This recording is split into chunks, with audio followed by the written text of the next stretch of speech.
Idosos e pessoas com deficiência criticam a reforma da Previdência de Michel Temer e o Senado faz sessão solene para homenagear o economista Roberto Campos. Boa tarde. O que idosos e pessoas com deficiência que recebem o benefício da prestação continuada podem perder com a reforma da Previdência? Esse debate movimentou a Comissão de Direitos Humanos nesta manhã. Câmara dos Deputados. Segundo o consultor do Senado, Luiz Alberto dos Santos, os gastos com assistência social cresceram nos últimos 13 anos no Brasil.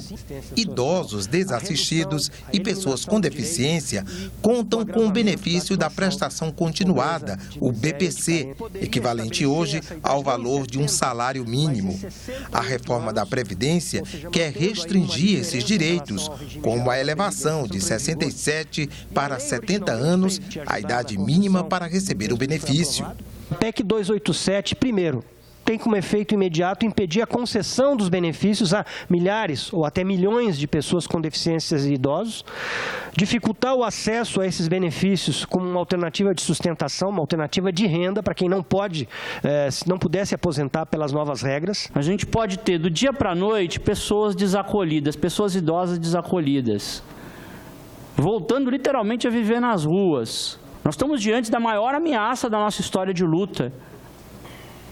Infelizmente ratificadas por companheiros desinformados que entendem que isso, compram a ideia de que isso pode ser estímulo a não trabalho, ou seja, todo esse discurso conservador, que é pior do que a proposta de reforma em si.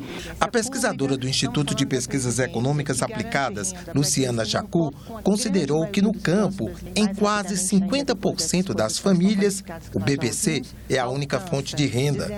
Segundo ela, o aumento da expectativa de vida da população deve ser considerada, mas com atenção à qualidade de vida do brasileiro.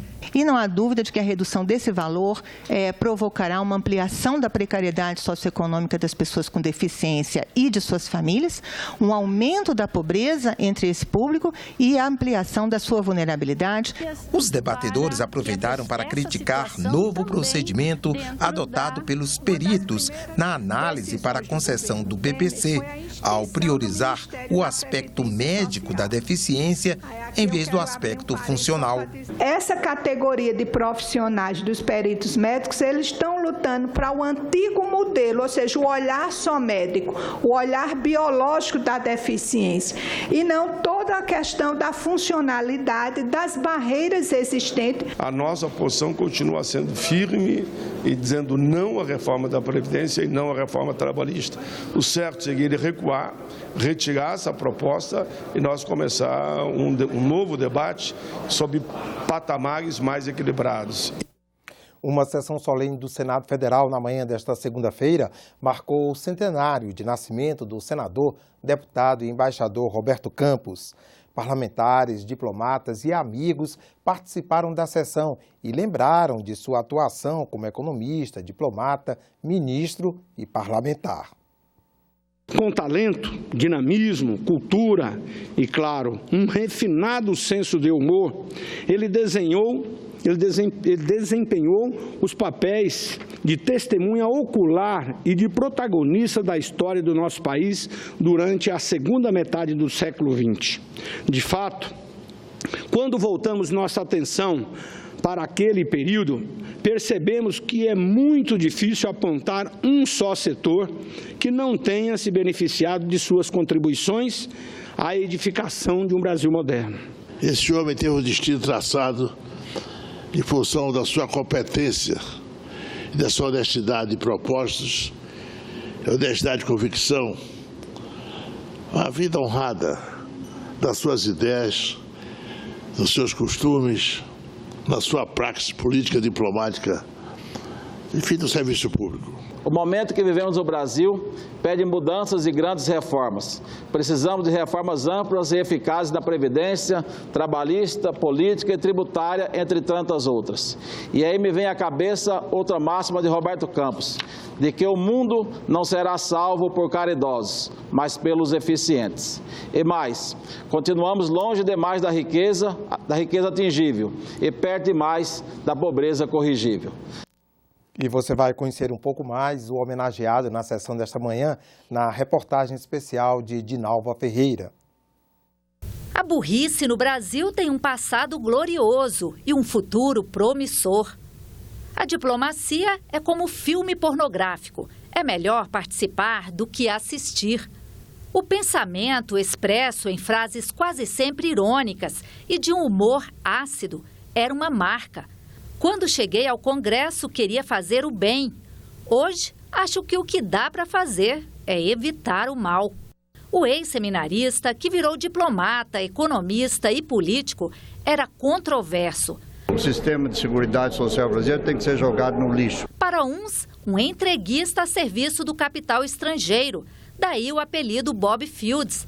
Para outros, um visionário que modernizou o capitalismo brasileiro. Mas, afinal, quem era Roberto Campos? Ele não era um ortodoxo, ou um homem de direita, como dizia, ou um monetarista. Ele era um eclético. Refletia o grande embate intelectual que acontecia no Brasil nos anos 50, nos anos 60 e até os anos 70. Apenas um realista. Era uma pessoa que raciocinava com o seu tempo. O mato-grossense Roberto Campos entrou tarde na política. Aos 65 anos, foi eleito senador e já com a experiência de economista e diplomata respeitado. Ao chegar ao Senado, ele fez um discurso memorável. Está registrado nos anais do Parlamento Brasileiro. A reforma das instituições não garante a reforma dos homens. E os homens podem arruinar as instituições. Donde o monograma governamental ser mais importante que o organograma institucional. De tudo isso se conclui, nobres senadores, que se não tivermos uma visão histórica de nossa peripécia, acabaremos tendo uma visão histérica. Homem de grandes ideias e grandes embates. Para usar uma expressão bem de rua aqui no Brasil, ele não levava desaforo para casa. Como constituinte, criticava o excesso de encargos às empresas e direitos aos trabalhadores e combatia duramente a reserva de capital na área de informática. Eu votarei pelo mal menor. O mal menor é o projeto do Centrão, que me parece que já fez todas as concessões que se podia fazer à nossa xenofobia, ao nosso atraso mental. O amigo senador Edson Lobão sentava-se ao lado dele na Constituinte. Tinha verdadeiras cólicas de decepção com algumas emendas que eram aprovadas na Constituinte, que, a juízo dele, mais prejudicavam o país do que ajudavam.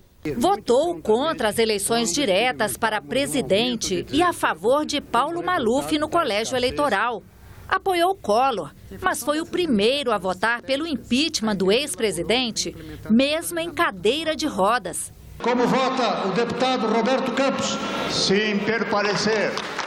Depois de um mandato no Senado e 2 na Câmara, Roberto Campos deixou a vida política decepcionado. Ele apresentou alguns projetos de lei que ele considerava fundamentais para o bom andamento do país, que foram todos arquivados. Nenhum foi aprovado. Na despedida, fez um retrospecto melancólico. É um discurso de reconhecimento de que ele fracassou, um discurso um pouco patético, dizendo: a minha geração, infelizmente, falhou em levar o Brasil ao desenvolvimento. Nunca tive profundidade, inteligência ou poder para erguer um farol que lançasse um facho de luz para as futuras gerações. Estas memórias são apenas uma lanterna na popa de um pequeno barco. Com essas palavras, Roberto Campos abre o seu livro de memórias. Ao iluminar o passado, deixou ideias que ainda são debatidas no presente. Ao final de 2.000 páginas, ele conclui resignado: minha geração falhou na tarefa de fazer do futuro o presente. Infelizmente, a minha lanterna na popa só ilumina as ondas passadas. Outras notícias a qualquer momento na nossa programação e também na página da TV Senado na internet. Obrigado pela audiência e uma boa tarde.